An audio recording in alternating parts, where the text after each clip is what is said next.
Assalamualaikum warahmatullahi wabarakatuh. Ketemu kembali dengan saya Weni Anggraini pada koneksi antar materi 1.4 budaya positif. Pada koneksi antar materi 1.4 ini, kesimpulan yang bisa kita ambil adalah Ki Hajar Dewantara menyatakan bahwa untuk mencapai kemerdekaan dalam konteks pendidikan, untuk menciptakan murid yang merdeka, syarat utamanya adalah harus ada disiplin yang kuat, yaitu disiplin diri yang memiliki motivasi internal.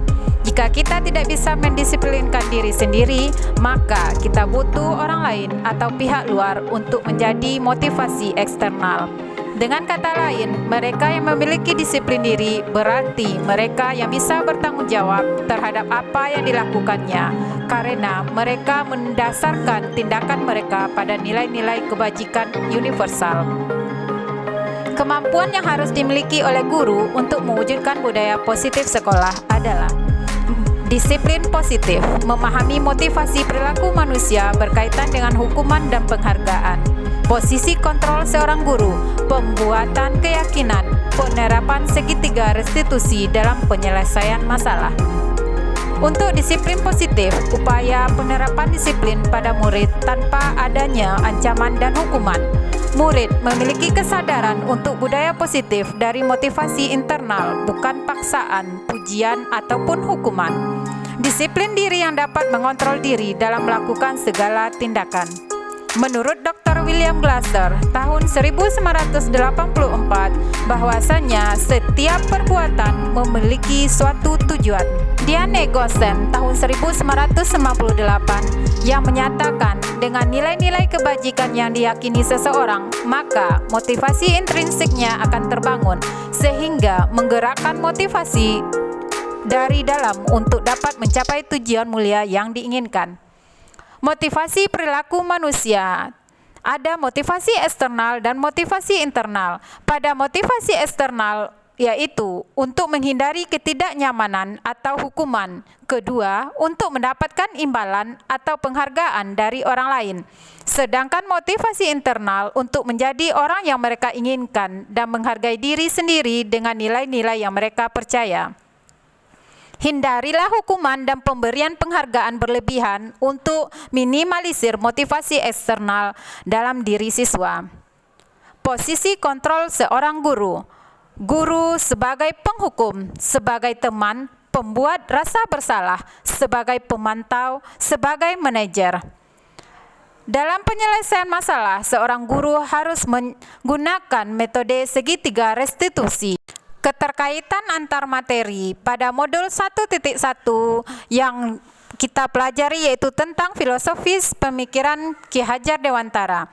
Dengan menjalankan budaya positif di sekolah, maka akan mempermudah dalam tercapainya tujuan pendidikan nasional sesuai dengan filosofi KHD, yaitu pendidikan yang berpihak pada murid yang bersifat menuntun sesuai kodrat manusia. Pada modul 1.2, nilai dan peran guru penggerak.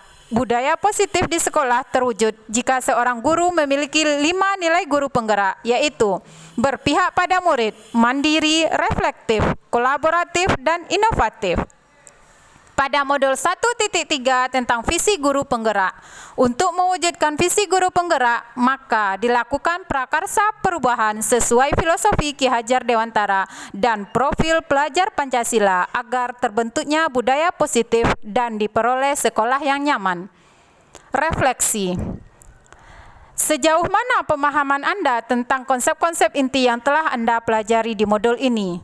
Saya sudah memahami konsep-konsep disiplin positif, teori kontrol, teori motivasi, hukuman dan penghargaan, posisi kontrol guru, kebutuhan dasar manusia, keyakinan kelas, dan segitiga restitusi.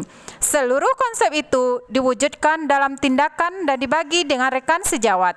Perubahan yang terjadi adalah saya menyadari posisi kontrol yang biasa saya lakukan adalah sebagai penghukum dan pemantau. Seharusnya saya sebagai manajer dengan cara menangani masalah dengan menggunakan segitiga restitusi. Saya menangani siswa yang sering terlambat dengan menggunakan segitiga restitusi, yaitu menstabilkan identitas, validasi tindakan yang salah, dan menanyakan keyakinan. Perasaan saya sangat termotivasi untuk terus memperbaiki diri sesuai dengan nilai-nilai budaya positif di sekolah.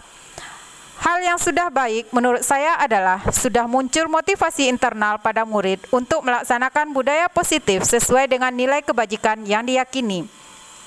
Yang harus diperbaiki adalah posisi guru yang seharusnya sebagai manajer.